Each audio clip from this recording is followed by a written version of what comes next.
Doctor Zakir Naik साहब, मैं 2 दिन से आपकी तकरीर सुन रहा हूँ। आपके तकरीर में मेरे समझ में ये आ रहा है कि कुरान में सबसे ज़्यादा इंसानियत है। मेरा सवाल ये है कि दुनिया में हम जो प्रैक्टिकली दुनिया में देख रहे हैं, ये मुस्लिम ही ज़्यादा सबसे आतंकवादी है और जो मासूम लोगों की हत्या कर रहे हैं, तो इंसानियत कहाँ है? माशाल्लाह, भाई साहब ने 2 दिन तकरीर सुनी और उसे यकीन हो गया क्या कुरान में सबसे ज़्यादा इंसानियत है। माशाल्लाह, उसके लिए मुबारक देता हूँ। लेकिन सवाल अहम है, सवाल गलत नहीं, आपका सवाल सही है। सवाल है कि हम देख रहे हैं मुसलमान ही आतंकवादी है, ये झगड़ा फसाद, मुसलमान फंडामेंटलिस्ट है, मुसलमान टेररिस्ट है, आतंकवादी है। जब हम कुरान पढ़ते हैं तो हमें इसका इज़हार होता है। लेकिन ये है क्यों गलतफहमी, जिस तरीके से मीडिया गलतफहमियां फैलाती है, हम उसको इग्नोरेंस में, अनजाने में मान लेते हैं। टेररिस्ट के मानी क्या है? मैं कहता हूं हर मुसलमान टेररिस्ट होना चाहिए, आतंकवादी होना चाहिए। आतंकवादी की मानी क्या है तो समझ लो। टेररिस्ट उसे कहते हैं जो इंसान दूसरे इंसान के दिल में टेरर पैदा करता है। अगर कोई चोर पुलिस को देख रहा है तो उसके दिल में टेरर आता है, खौफ आता है, उस चोर के लिए पुलिस टेररिस्ट है। इस तरीके से हर मुसलमान, कोई भी एंटी सोशल एलिमेंट मुसलमान को देखता है, उसके दिल में खौफ आना ही चाहिए। अगर कोई चोर मुसलमान को देखता है, कोई बलात्कार करने वाला मुसलमान को देखता है, कोई भी एंटी सोशल एलिमेंट मुसलमान को देखता है, उसके दिल में खौफ होना ही चाहिए। कुरान मजीद में अल्लाह ताला फरमाते हैं सूरह अनफाल में, सूरह नंबर 8 आयत नंबर 60 में, खौफ पैदा करो उन लोगों के दिल में जो लोग एंटी सोशल है, जो हक को इनकार करते हैं, उनके दिल में खौफ डालो। लेकिन सवाल यह है कि कई बार एक शख्स एक काम करता है, उसे 2 लक़ब दिए जाते हैं। मिसाल के तौर पे हिंदुस्तान 60-70 साल के पहले अंग्रेज हम पर हुकूमत करते थे, कई साल किया। बहुत से हमारे इस देश के हिंदुस्तानी थे जो इस देश की आज़ादी के लिए झगड़ा कर रहे थे। इनको अंग्रेज कहते थे आतंकवादी, टेररिस्ट। हम आम हिंदुस्तानी कहते थे देशभक्त, फ्रीडम फाइटर, पेट्रियट। वही आदमी, वही काम, 2 लक़ब, 2 टाइटल। अगर आप अंग्रेज की बात मानते हैं, अंग्रेज कहते हैं हमें इस देश पे हुकूमत करने का हक है। अगर उनको हक है तो ये लोग को हम टेररिस्ट बिल्कुल सही कहेंगे। लेकिन आम हिंदुस्तानी कहता है ये अंग्रेज तो तिजारत करने आए थे, इनको हम पे हुकूमत करने का क्या हक है? तो हम कहेंगे ये लोग हैं देशभक्त, फ्रीडम फाइटर्स, पेट्रियट्स। सेम आदमी, सेम काम, 2 लक़ब। वही आदमी, वही काम, 2 लक़ब। अगर आप अंग्रेज की बात को मानते हैं कि अंग्रेज को हक है इस देश पे हुकूमत करने का, हम मानेंगे कि वो आतंकवादी है, चाहे वो भगत सिंह हो या। लेकिन आम हिंदुस्तानी कहेंगे नहीं, ये तो देशभक्त है। तो आप किसके नजरिए से देखते हैं चीज को, फिर आप फैसला करेंगे वो आतंकवादी है कि देशभक्त। आपके हिसाब से भगत सिंह देशभक्त था क्या आतंकवादी था? सतीश भाई, देशभक्त। देशभक्त, आतंकवादी नहीं था ना? था के भगत सिंह देशभक्त था क्या आतंकवादी था? देशभक्त, देशभक्त। हाँ, मैं भी समझता हूँ देशभक्त था। हम अंग्रेज की बात को नहीं मानते। तो जब अंग्रेज टेलीविजन पे कहते हैं, CNN BBC पे, कि मुसलमान आतंकवादी, आप क्यों मानते? सवाल वो नहीं है। मेरा जो सवाल था, आता हूँ, मेरा पूरा जवाब मुकम्मल नहीं हुआ। जवाब मुकम्मल होगा फिर आपको मौका दूंगा मैं Nelson Mandela, old south African government जो थी, सफेद हुकूमत, वो नेल्सन मंडेला को टेररिस्ट नंबर 1 कहती थी। उसे अरेस्ट करके रॉबिन आइलैंड में 25 साल के लिए कैद कर दी। Terrorist number 1। जब नई हुकूमत आती है उसे छोड़ देती है, उसे प्रेसिडेंट बनाती है, टेररिस्ट बन जाता है प्रेसिडेंट। चंद साल बाद उसे नोबेल प्राइज फॉर पीस मिलता है। वही आदमी, वही काम। ऐसा नहीं कि पहले वो गलत काम किया, फिर अच्छा काम किया, फिर उसको अवार्ड मिला। वही काम के लिए जो पहली गवर्नमेंट ने कही थी, सफेद गवर्नमेंट ने, क्या वो टेररिस्ट है, आतंकवादी है, नोबेल प्राइज कमेटी ने उसे नोबेल प्राइज दिया और फॉर पीस, अमन के लिए। हैरत की बात है, जो आदमी आतंकवादी है उसको मिलता है नोबेल प्राइज फॉर पीस। जो आदमी का पावर है, जो आदमी वो कहता है, लोग उसकी बात को मान लेते हैं इग्नोरेंस के अंदर, अनजानी में। लेकिन कुरान कहता है सूरह इसरा में सूरह नंबर 17 आयत नंबर 81 में, वकुल जाल हक वज़ाकल बातिल इन्नल बातिल काना ज़हूका। जब हक बातिल से टकराती है, बातिल का सर्वनाश हो जाता है। ब्रिटिशर्स अमेरिकन के ऊपर हुकूमत करते थे। अमेरिकन रेवोल्यूशन हुआ 18 सदी में। ब्रिटिशर्स कहते थे, मैं लंदन गया था 2 महीने पहले, वापस से जाऊंगा 2 हफ्ते बाद। वो बॉम्ब ब्लास्ट हुआ था ना, बॉम्ब ब्लास्ट हुआ था पता है 7 जुलाई को। तो लोग आए थे, ख़राब है, मैं भी बोला ठीक है ख़राब है। तो वहाँ टोनी ब्लेयर आने वाले थे, वक्त नहीं मिला तो अपने चीफ ऑफ पुलिस को भेजे, बाद में मेयर आए थे। तो मैंने उनसे पूछा, आपकी इस देश ब्रिटिश गवर्नमेंट जब हुकूमत कर रही थी अमेरिकन गवर्नमेंट पे 18 सदी में, वो जॉर्ज वॉशिंगटन और बेंजामिन फ्रैंकलिन को टेररिस्ट नंबर 1 कहते थे, टेररिस्ट। उसके बाद जॉर्ज वॉशिंगटन बन जाता है प्रेसिडेंट ऑफ यूएसए, टेररिस्ट बन जाता है प्रेसिडेंट ऑफ यूएसए। वो गॉडफादर है, गुरु है किसका? जॉर्ज बुश का भी, ठीक है ना, जॉर्ज बुश का गुरु है। वो जो आतंकवादी आप कहते थे उसके शागिर्द के दोस्त भी आप है। क्या बात है, आपका नजरिया क्यों बदल रहा है? आप कहते थे टेररिस्ट चंद सदी पहले, अभी आप उनके दोस्त थे। तो हमें यह तहकीक करना चाहिए कि क्यों उसको वो लक़ब मिला। अगर जो 11 सितंबर को हुआ था न्यूयॉर्क के अंदर, आप जो कह रहे ना मुसलमान, उसके ऊपर जवाब तो अभी आ रहा है। ये तो खाली वो स्टार्टर्स बोलते ना, स्टार्टर्स, सूप पीते पहले तो ज़रा बराबर खाना खत्म होता है। मेन मील तो अभी है।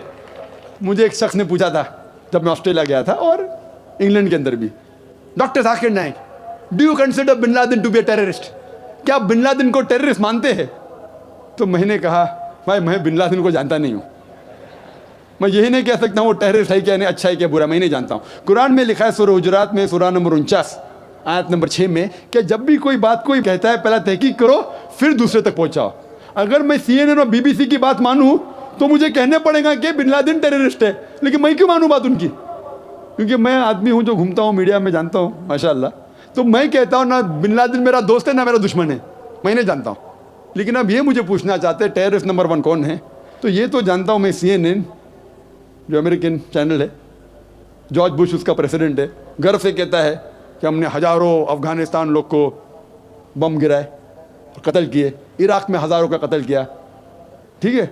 मान भी लो भैंस के तौर पे बिन लादेन ने किया, मान लो, मैं नहीं कहता हूँ, मान लो बिन लादेन ने किया कि 11 सितंबर को ट्विन टावर को अटैक किया और 3000 या 5000 लोग मरे। लेकिन अगर 3 या 4000 लोग मरे, 5000 लोग मरे, उसका ये मतलब नहीं होता है कि आप उससे डबल लोग को अफगानिस्तान में मारे एक आदमी की वजह से। कर सकते? अरे बिन लादेन को पकड़ के मारो ना अगर मानना है तो। अगर उसने किया, सबूत है तो सबूत पूछते अफगानिस्तान गवर्नमेंट ने, मरने कि सबूत क्या है, वो सबूत देता टोनी ब्लेयर को। है सबूत पूछ रहा अफगानिस्तान कि आप मुझे सबूत दो, सबूत क्या है तो हम उस पर तहकीक करेंगे, सजा देंगे उसको। वो सबूत देता है मुशर्रफ को, पूछ रहा है आपका, किधर का इंसाफ है ये? किधर का इंसाफ है? प्लेन भेजते 1000 लोग का कत्ल किए अफगानिस्तान में, इराक में। मैंने कहा यूके में, ऑस्ट्रेलिया में, यहां भी अगर टेररिस्ट नंबर 1 है तो जॉर्ज बुश है।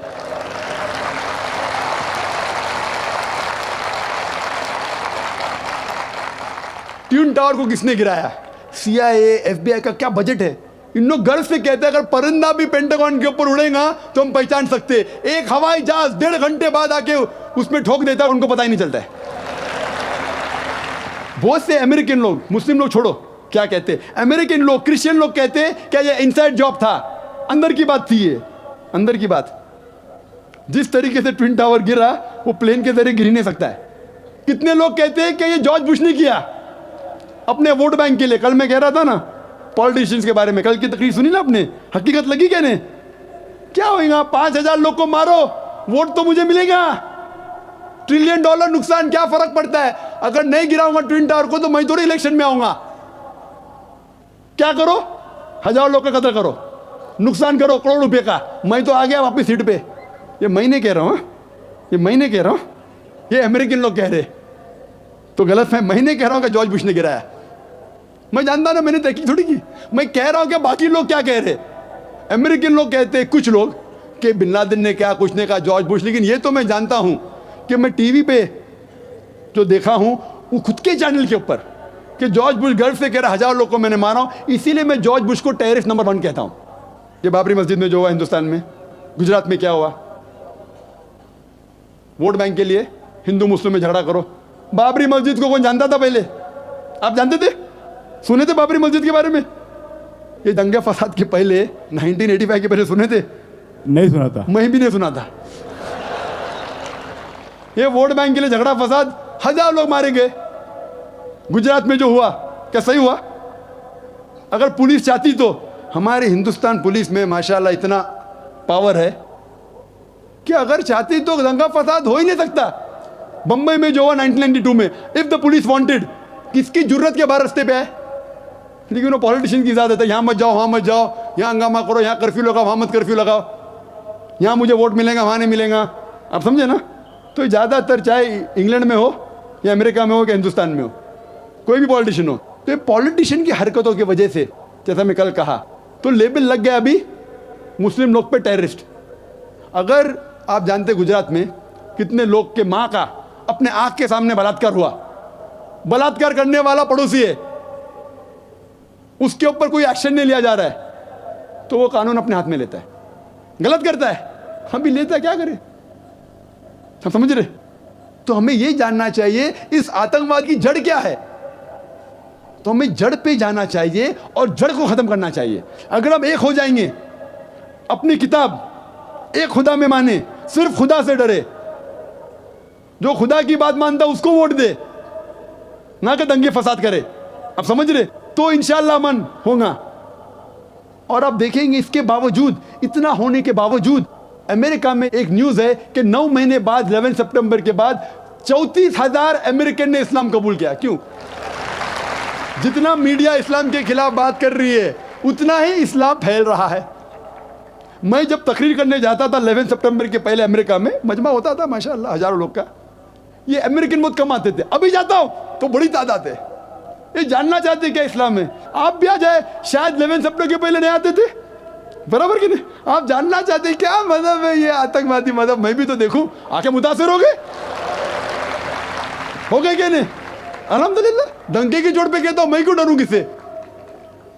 क्योंकि अल्लाह ताला फरमाते हैं सूरह इमरान में, सूरह नंबर 3 आयत नंबर 54 में, मकरुम मकरल्लाह वल्लाहु खैरुल माकिरीन। उनने प्लान किया, प्लानिंग की, अल्लाह ने भी प्लानिंग की।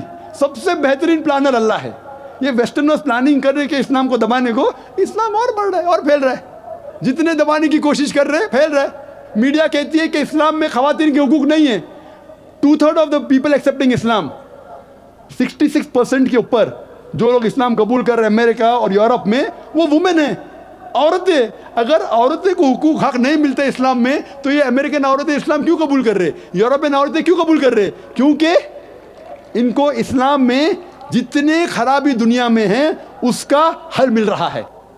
योन रेडली थी एक ब्रिटिश रिपोर्टर जो अफगानिस्तान में गई थी रिपोर्ट करने के लिए तालिबान के वक्त। जिस तरीके से सलूक किया तालिबान ने उनके साथ, मैं तालिबान का दोस्त नहीं हूं भाई, तो आप बोलेंगे तालिबान का एजेंट आ गया। मैं ना बिन लादेन को जानता हूं, ना कोई तालिबान को जानता हूं, हक की बात कहता हूं, डरता नहीं हूं। अगर ब्रिटिशर्स ने कहा कि भगत सिंह टेररिस्ट है, मैं उनके खिलाफ हूं, डरता नहीं हूं। तो योन रेडली ने इस्लाम कबूल किया, बाद में गई थी खिलाफ लिखने के लिए, मुतासिर हो गई, मुस्लिम बन गई। तो इसीलिए हमें हक की तहकीक करना चाहिए और हमें जो लोग हक के खिलाफ है उनके साथ जंग करना चाहिए, तभी इस दुनिया में अमन होगा।